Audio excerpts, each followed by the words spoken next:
On March 31st, we commemorate the repose of St. Innocent, Metropolitan of Moscow, Enlightener of the Aleuts, Apostle to the Americas. The Saint Hypatius, the Wonderworker, Bishop of Gangra. The repose of St. Jonah, Metropolitan of Moscow and all Russia. Venerable Hypatius, the healer of the Kiev caves. Venerable Apollonius, Ascetic of Egypt. Our martyr Abdas, Bishop of Persia, and martyr Benjamin the Deacon. Venerable Hypatius, Abbot of Rufinus and Chalcedon. The appearance of the Iveran icon of the Mother of God. Saint Hypatius the Confessor, and righteous Joseph the Patriarch.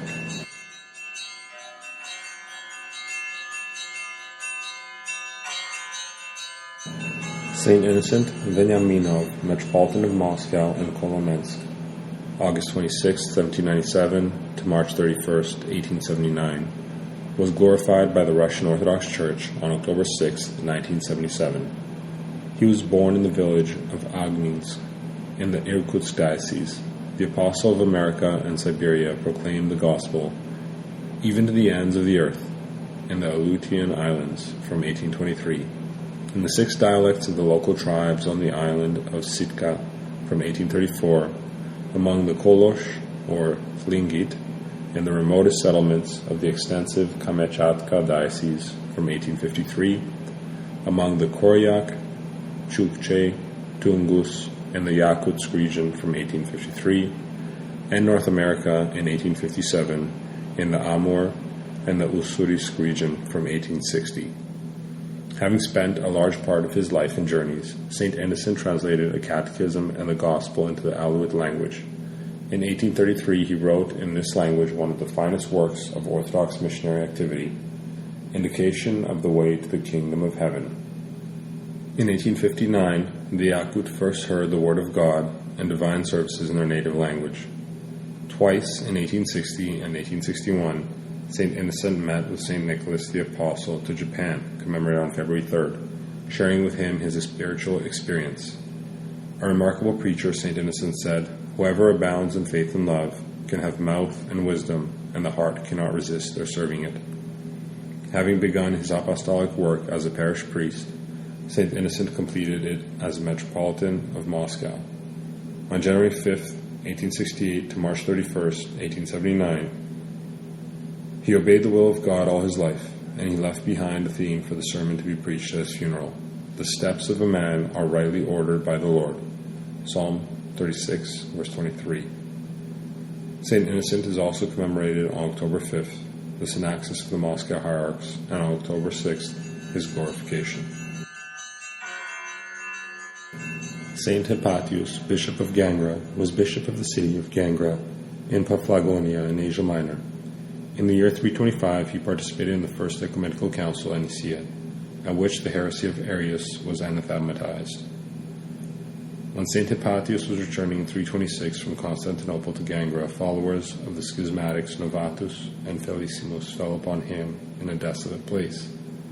The heretics ran him through with swords and spears and threw him into a swamp. Like the proto-martyr Stephen, St. Hypatius prayed for his murderers. An Aryan woman struck the saint on the head with a stone, killing him. The murderers hid his body in a cave where a Christian who kept straw there found his body. Recognizing the bishop's body, he hastened to the city to report this, and the inhabitants of Gangra piously buried their beloved archpastor. After his death, the relics of St. Hypatius were famous for numerous miracles, particularly for casting out demons and for healing the sick. From of old, the higher martyr Hypatius was particularly venerated in the Russian land. Thus, in the year 1330, the Hypatiev monastery was built at Kostroma, on the place where the Mother of God appeared with the pre-eternal Christ child, the Apostle Philip, and the higher martyr Hypatius, Bishop of Gangra. This monastery later occupied a significant place in the spiritual and social life of the nation, particularly during the time of troubles.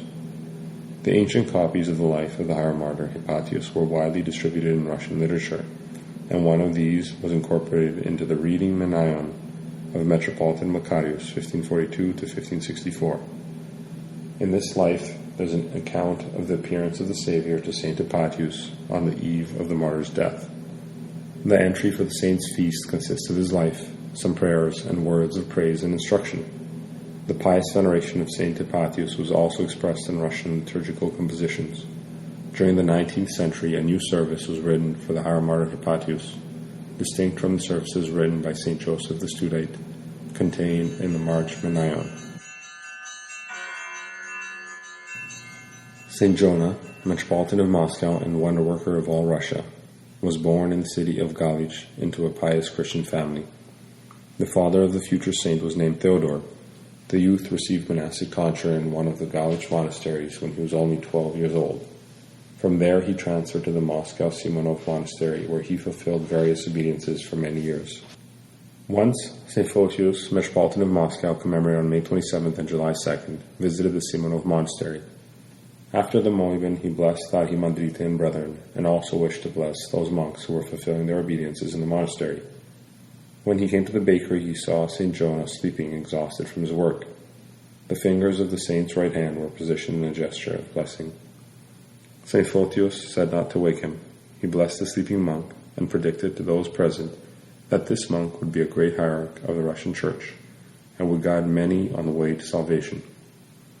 The prediction of St. Photius was fulfilled. Several years later, St. Jonah was made bishop of Ryazan and Muro. St. Photius died in 1431. 5 years after his death, St. Jonah was chosen Metropolitan of all Russia for his virtuous and holy life. The newly elected Metropolitan journeyed to Constantinople in order to be confirmed as Metropolitan by Patriarch Joseph II, 1416 to 1439. Shortly before this, the nefarious Isidore, a Bulgarian, had already been established as Metropolitan. Spending a short time at Kiev and Moscow, Isidore journeyed to the Council of Florence in 1438, where he embraced Catholicism. A council of Russian hierarchs and clergy deposed Metropolitan Isidore, and he was compelled to flee secretly to Rome, where he died in 1462. St. Jonah was unanimously chosen Metropolitan of all Russia. He was consecrated by Russian hierarchs in Moscow, with the blessing of Patriarch Gregory III, 1445 to 1450, of Constantinople. This was the first time the Russian bishops consecrated their own Metropolitan. St. Jonah became Metropolitan on December 15, 1448. With arch pastoral zeal, he led his flock to virtue and piety, spreading the Orthodox faith by word and by deed. Despite his lofty position, he continued with his monastic struggles as before. In 1451, the Tatars unexpectedly advanced on Moscow. They burned the surrounding area and prepared for an assault on the city. Metropolitan Jonah led a procession along the walls of the city, tearfully entreating God to save the city and the people. Seeing the dying monk, Anthony of the Chudov Monastery, who was noted for his virtuous life, St. Jonah said, "My son and brother Anthony, pray to the merciful God and the all-pure Mother of God for the deliverance of the city for all Orthodox Christians." The humble Anthony replied, "Great hierarch, we give thanks to God and to his all-pure Mother. She has heard your prayer and has prayed to her Son. The city and all Orthodox Christians will be saved through your prayers. The enemy will soon take flight. The Lord has ordained that I alone am to be killed by the enemy." Just as the elder said this, an enemy arrow struck him. The prediction of Elder Anthony was made on July 2nd, on the feast of the placing of the robe of the Most Holy Theotokos. Confusion broke out among the Tatars, and they fled in fear and terror.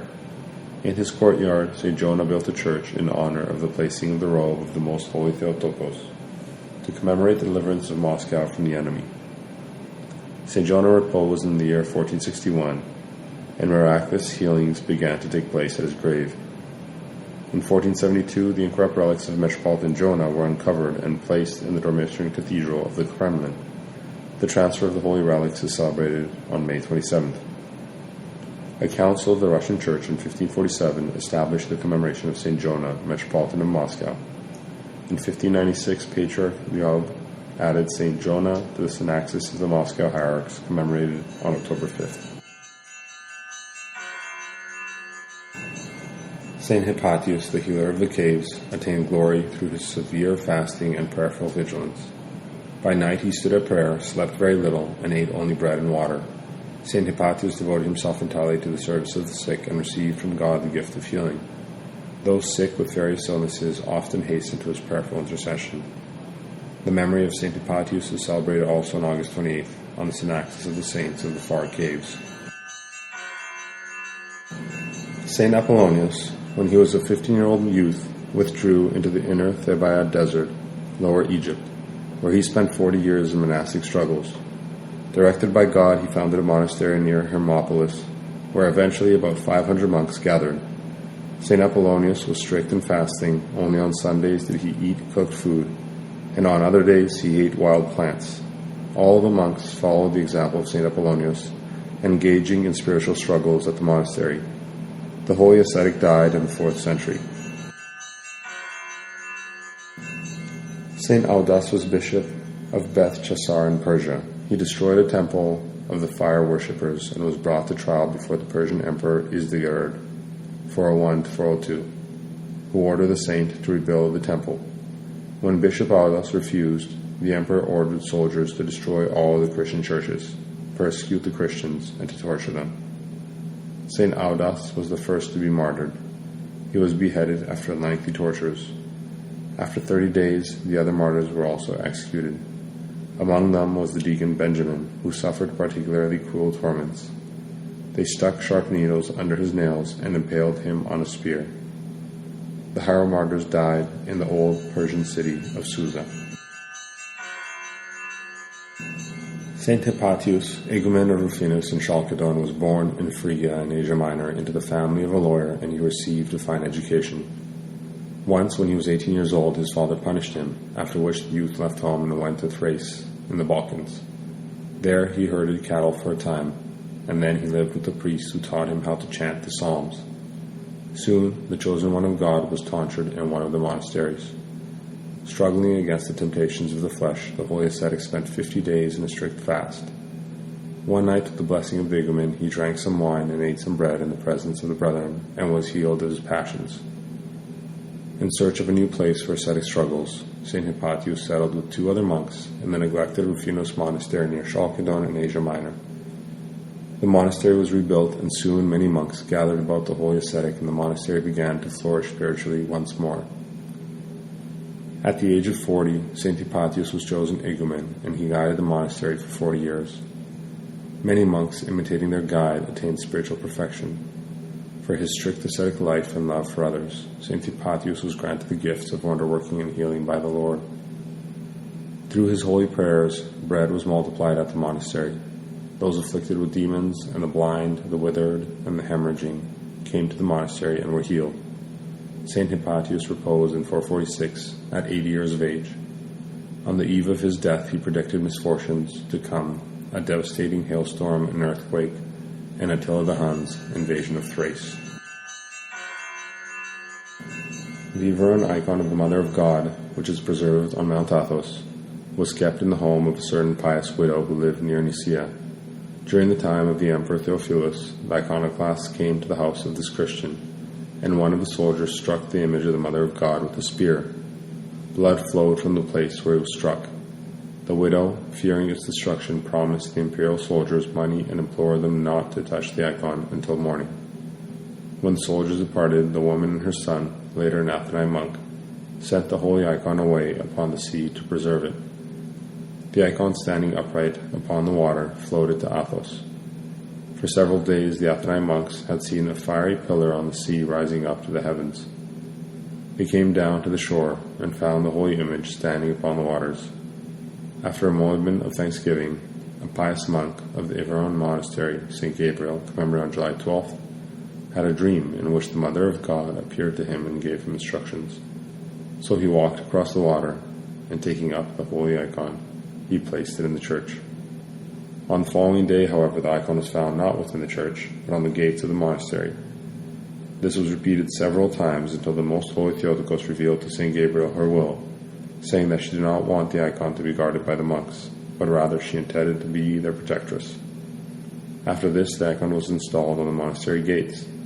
Therefore, this icon came to be called Portaitisa, or Gatekeeper, commemorated on October 13th. This comes from the Actis, "Rejoice, O blessed Gatekeeper, who opens the gates of paradise to the righteous." There is a tradition that the Mother of God promised St. Gabriel that the grace and mercy of her Son toward the monks would continue as long as the icon remained at the monastery. It is also believed that the disappearance of the Iveron icon from Mount Athos would be a sign of the end of the world. The Iveron icon is also commemorated on February 12th, October 13th, its arrival in Moscow in 1648, and Bright Tuesday, commemorating the appearance of the icon in a pillar of fire at Mount Athos and its recovery by St. Gabriel. St. Hypatius the Confessor lived during the Decian persecution and was bishop of Melitene in Armenia. Arrested as a Christian, St. Hypatius was brought before the governor, Marcianus, who ordered that he be tortured. He was not put to death, but was set free after a while. Bearing the wounds of Christ on his body, he died in peace. St. Hypatius the Confessor is also commemorated on September 15th. He should not be confused with another St. Hypatius of Melitene commemorated on April 17th, who lived in the 5th century.